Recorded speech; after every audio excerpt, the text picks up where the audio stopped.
బావ చెప్పడం మర్చిపోయాను, ఊర్లోకి లండన్ పిల్ల వచ్చిందంట, సూపర్ ఉందంట, ఊరంతా తెగ చెప్పుకుంటున్నారా. పైగా బావా ఆ పిల్ల ఇంగ్లీషు సేమ్ నీలాగే నవ్వులేస్తుందంట. నీ అంత ఏం బాగుంటుంది బావ, ఓ పాలు చూద్దాం బావ, ఇంగ్లీష్ స్పీకర్ కదా, చూద్దాం బావ. Hello, love you బచ్చే.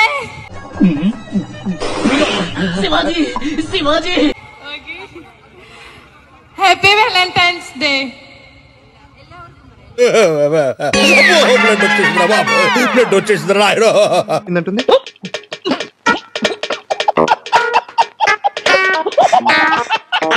Harsha Sai స్టూడియోకి వచ్చారు, మాట్లాడదాం. ఏంటి అసలు బెట్టింగ్ యాప్స్ కోసం అని పెద్ద మాఫియా, 100 కోట్లు మీరు సంపాదించారు. పొగుడుతున్నావా లేక? నేను రియల్ గా మాట్లాడుతున్నాను శివారెడ్డి, నువ్వు రియల్ గా ఇల్లీగల్ హీరోవి, నువ్వు మేకవన్న పులివి రాజా. ఐ లవ్ యూ టూ రాజా. అనేక మంది యువకులు కొంపలు కొల్లేరైపోయి.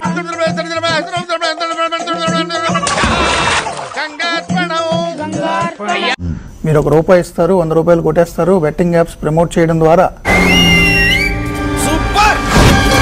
కారణం 24 సంవత్సరాల హర్ష సాయి కుర్రవాడు. ఒక బ్రాండ్ మేనేజర్ వచ్చాడండి, మామూలుగా బెట్టింగ్ యాప్ లాంటిదే, మీరు ప్రమోట్ చేయాలి అనేసి అన్నారు. అయినా డబ్బుల కోసం ఏమైనా చేస్తావు కదా నువ్వు. డబ్బు కోసం ఏమైనా చేయడం వేరు, ఏమైనా చేసి డబ్బు సంపాదించడం వేరు. యాప్ ప్రమోట్ చేయడం వల్ల ఎన్ని కుటుంబాలు అన్యాయం అయిపోతాయి. పోతారు, అదే కదా మా కాన్సెప్ట్. ఎలిగేషన్ డే ఉందండి, ఎవరు ఏదైనా చెప్పేయచ్చు, నోటికి ఎంత వస్తే అంత చెప్తున్నారు. రే నిజంగా కింద ఎకరం 25 దిగిపోద్ది.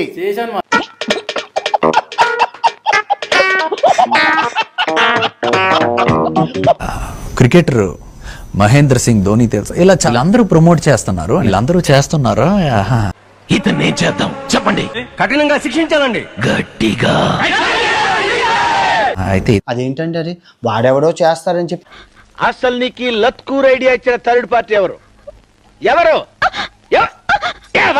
టెలిగ్రామ్ లో 70,000 మంది ఫాలోవర్స్ ఉన్నాయన, రోజుకి 14 లక్షలు సంపాదిస్తున్నాడు అట. తెలుసుకున్నాక నేను ఆశ్చర్యపడ్డా. ఏం మాట్లాడుతున్నావురా, నరాలు కట్ అయిపోయింది. పెద్ద పెద్ద సూపర్ స్టార్స్ చేస్తున్నారు, అలానా అనేసి ఇది చేసాం. బట్ తెలుగు రాష్ట్రాల్లో బెట్టింగ్ యాప్స్ అనేది బ్యాన్ చేశారు. బెట్టింగ్ హర్ష సాయి ఆ సేవ చేసినట్టు యాక్ట్ చేసేదే ఇలాంటి పెద్ద పెద్ద తప్పులు చేయడానికి. వీడు ఈ టైప్ లో తగిలేంటి? తెలుగు రాష్ట్రంలో బెట్టింగ్ యాప్స్ బ్యాన్ అయితే ఇక్కడ తెలుగు వాళ్ళు ఎలా ఆడగలుగుతున్నారు? ఏమీ తెలియదన్నావు, అన్ని చెప్తున్నావు. లాజిక్లు మాట్లాడకండి సార్. మేము అది ఎందుకు చేయడానికి ముందుకు రావడానికి కారణం ఏంటంటే, ఈ మంచి పనిని ఇంకొంచెం పెద్దగా నువ్వు వేసే యాశాలకి చేసే పనులకైనా సంబంధం ఉందేంట్రా? అసలే సార్, మా అమ్మ కూడా అదే అంటది. 100 మంది ఆత్మహత్య చేసుకున్న డబ్బుతో 10 మందికి సహాయం చేస్తే అది సేవ్ అవుతుందా? ఏదో పనులు చేసినంతకాలం హ్యాపీగా తిరిగారు, వక్తోరికిపోయారు. లీగల్ అయితేనే చేస్తాం, దానికంటూ సపరేట్ మనుషులు ఉన్నారు. మేము ఆ బ్యానర్ లిస్ట్ చెక్ చేసుకొని చేస్తాం. అది నీకు తప్పనిపించలేదా? తప్పేంటి? ప్రమోషన్ చేసింది నిజమేనని చెప్పి విష్ణుప్రియ అంగీకరించింది. ఏదో తప్పైపోయింది అంతే. ఏదో సరదాగా ప్రమోషన్ల రూపంలో 1,35,00,000 ఇప్పటి వరకు సంపాదించినట్టుగా తను చెప్పింది. ఏం మాట్లాడుతున్నావురా, నరాలు కట్ అయిపోయింది. విష్ణుప్రియ అలా వెళ్ళగానే పంజాగుట్ట పిఎస్ లోకి రీతూ చౌదరి ఎంటర్ అయింది. సిటీలో ఉన్న గుండాలు, రౌడీలు మొత్తం స్క్రాప్ ఇక్కడే ఉంది. ఏంట్రా అందరూ ఎక్కడ వెయిట్ చేస్తున్నారు? అందరినీ వెయిట్ చేయమన్నారు. వాళ్ళ మనసు చివరిని పిలిస్తే వాళ్ళు 1 by 1 వెళ్ళాలంట. ఓహో, 1 by 1 పిలిచి ఒకరికి తెలియకుండా ఒకరితో పర్సనల్ గా పర్సంటేజ్ మాట్లాడుకుంటాడు అనమాట. ఏమో అన్న, లోపల కొడతారేమో అని తడగా ఉంది. నీకే కాదు అన్నకే అలాగే ఉంది. నేరుగా సెకండ్ ఫ్లోర్ లోకి వెళ్ళిపోయింది. అంతకన్నా ముందు say no to betting apps అంటూ ఒక వీడియో రిలీజ్ చేశారా.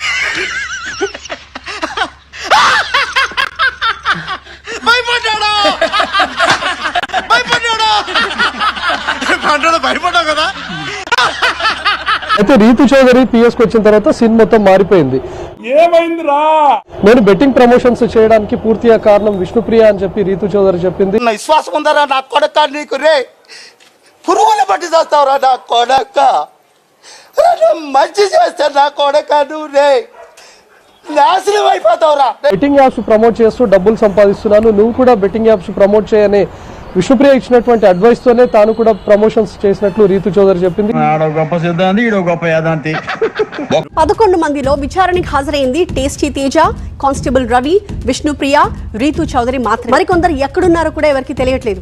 అరే ఇదేం మావయ్య పొద్దునే మూసుకేసుకున్నావు, చలిగా ఉందా? భయంగా ఉంది. ఆఫీసులో అడిగితే ఊరిళ్ళని చెప్పు, మరీ అడిగితే చచ్చిపోయానని చెప్పు. దుబాయ్కి పారిపోయారా లేక సిటీలోనే తలదాచుకున్నారా అన్నది ఇంకా తెలియాల్సి ఉంది. నిద్ర లేదు, సుఖం లేదు, దెబ్బ మీద దెబ్బ, దున్న మీద పుండుని కాకి పొడుస్తున్నట్టు పొడుస్తున్నారా? ఎవర్రా ఎవరా? షో విన్నరు రైతు బిడ్డ. ఈ రైతు బిడ్డ నిజంగా రైతు బిడ్డ కాదు, రైతు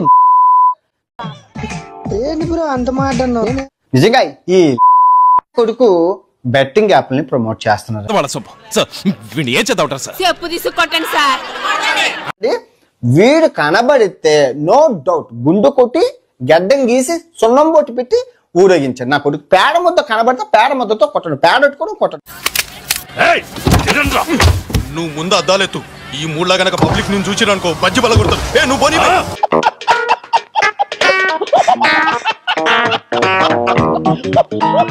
ప్రముఖ యాంకర్ బిగ్ బాస్ రియాలిటీ షోలో అలరించిన శివజ్యోతికి సంబంధించిన వీడియోలు కూడా వైరల్ అవుతున్నాయి.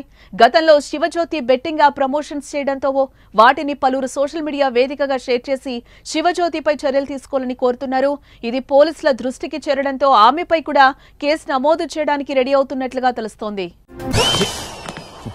ఈ సంచులేంటి, షాపింగ్లేంటి, వీటన్నిటికి డబ్బులు ఎక్కడి నుంచి వస్తాయా? అది తెలుసు. నీ బిజినెస్ తెలుసు, నీ వెనకాల బిజినెస్ తెలుసు, ఆ వెనకాల బిజినెస్ కూడా తెలుసు. మొత్తం కాకిస్తా.